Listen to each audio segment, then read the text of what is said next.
सांगली जिल्ह्याच्या राजकारणात मोठी खळबळ उडवणारी घडामोड घडली असून माजी खासदार संजय काका पाटील यांचा भारतीय जनता पक्षातील प्रवेश आता निश्चित झाला आहे।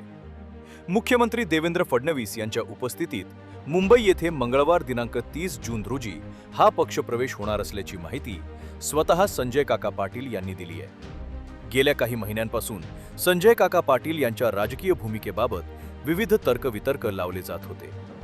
राष्ट्रवादी काँग्रेसमध्ये प्रवेश केल्यानंतरही त्यांच्या भाजप नेत्यांशी वाढलेल्या संपर्कामुळे त्यांच्या पुनरागमनाच्या चर्चा रंगल्या होत्या।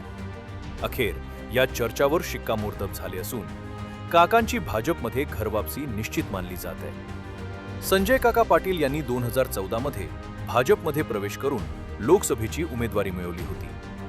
पंतप्रधान नरेंद्र मोदी यांच्या तासगावातील जाहीर सभेनंतर त्यांनी पहिल्याच निवडणुकीत मोठ्या मताधिक्याने विजय मिळवला। त्यानंतर 2019 मध्येही त्यांनी विजयाची पुनरावृत्ती करत सलग दुसऱ्यांदा खासदारकी मिळवली। 10 वर्षांच्या खासदारकीच्या काळात त्यांनी अनेक विकासकामे मार्गी लावल्याचा दावा समर्थकांकडून केला जातो। मात्र 2024च्या लोकसभा निवडणुकीत त्यांना पराभवाचा सामना करावा लागला। त्यानंतर विधानसभा निवडणुकीच्या पार्श्वभूमीवर त्यांनी राष्ट्रवादी काँग्रेसमध्ये प्रवेश करून उमेदवारी मिळवली, परंतु तेथेही विजय हुलकावणी देऊन गेला।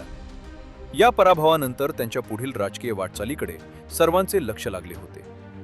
दरम्यान भाजपचे प्रदेशाध्यक्ष रवींद्र चव्हाण, पालकमंत्री चंद्रकांतदादा पाटील, शिवेंद्रराजे भोसले, ग्रामविकास मंत्री जयकुमार गोरे, आमदार गोपीचंद पडळकर, सम्राट महाडिक, मकरंद देशपांडे, शेखर इनामदार तसेच बाबासाहेब पाटील आणि प्रमोद शेंडगे यांच्या उपस्थितीत झालेल्या बैठकीनंतर भाजप प्रवेशाच्या हालचालींना वेग आला असून आता 30 जून रोजी होणाऱ्या पक्षप्रवेशामुळे सांगली जिल्ह्याच्या राजकारणात नवे समीकरण निर्माण होणार का याकडे सर्वांचे लक्ष लागले आहे।